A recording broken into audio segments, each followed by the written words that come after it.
A black student took his own life because people at a hospital did not give a damn about him.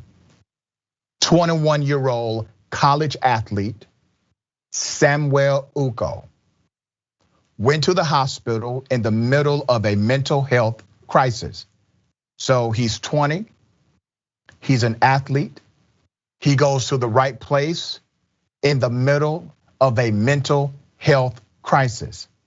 But instead of receiving care, he was shown the door and later found dead in a lake.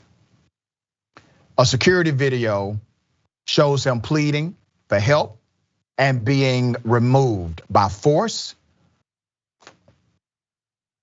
by the security at this hospital. Let's go to the first video. No, leave me alone. I said I know because I have mental issues.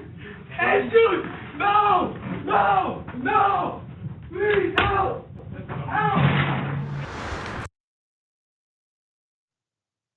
That's him being thrown out of the hospital. He was there because he needed attention, he needed care for his mental health issue at that time. They threw him out of the hospital. You saw how many security guards threw him out of that hospital? And he's yelling, "Leave me alone." What he's really saying is, you're not the people I'm here to see. I need help. I need help. But instead of help in this Canadian hospital, they threw him outside, okay?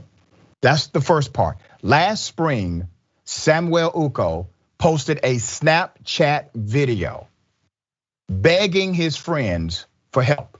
He was in the lobby of a hospital in Regina, in Canada, just a few hours north of the Montana line. He said, and I quote, "I need help, bro. I need help, bro, for real," Uko said into his camera at some point in the video. A hospital staffer behind him stands behind him and demands to know, why are you taking a picture? The CBC obtained the court documents from a lawsuit brought against the Saskatchewan Health Authority, the SHA, for failing to provide care to Uko. His family was awarded $81,000 for his life. Let me say that again. His family was awarded $81,000 for killing him. The SHA apologized to the family, admitting the hospital, and I quote, failed to provide the timely assistance he needed. That's him.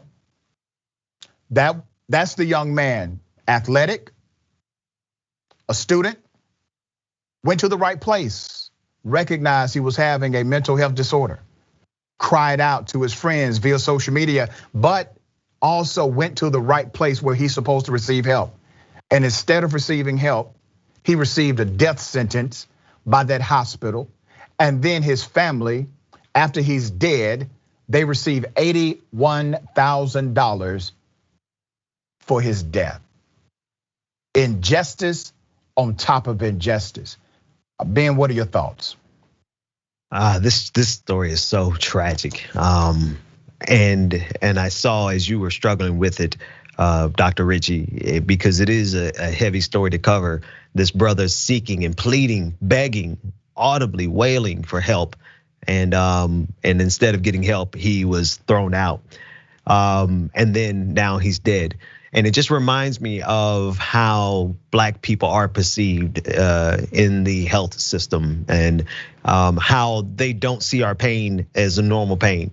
Like we could take more. The actual studies that show that this is the perception that doctors have of black people, not categorically, but I think one instance is too much. And we've seen this time and again, especially with Black women, the treatment that they need in hospitals is oftentimes what they don't receive. And because they don't receive it, they lose their lives. You make a very compelling point that I can echo by way of research. Obviously, this young man wanted help, needed help, sought help in the right place, by the way, not the wrong place, but it was the wrong place in that moment. Now, we don't know if he was denied because he was Black. I assume so. I assume it has something to do with it. But he gets kicked out of a hospital. He then commits suicide. He was at the hospital for suicidal thoughts, and this is how they treated him. The hospital admits to wrongdoing, and then they pay off the family $81,000 for his life. What a tragedy. But here's the reality of the science. Morehouse School of Medicine and others have promoted the data that says if you have a white doctor, this is statistical data that is available right now. If you have a white doctor and happen to be a black person, you have a lower chance of living. That's me summarizing the data. That same study showed if you are a black person with a black doctor, you have a higher chance of living more years. Now, it takes a few doctors to contextualize that data, but it basically means that black doctors tend to listen to their patients more than white doctors with black patients.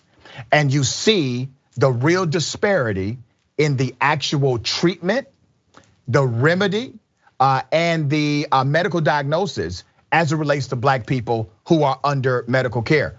That study is available today. And Dr. Oz, who I don't agree with much, Dr. Oz even talked about that study on his show. So this is something that has to continue to be highlighted because obviously it leads to the death of young black men too, because as you said, Ben, much research shows that people just automatically assume black folks can just take more and do not need the assistance they say they need in the realm of healthcare.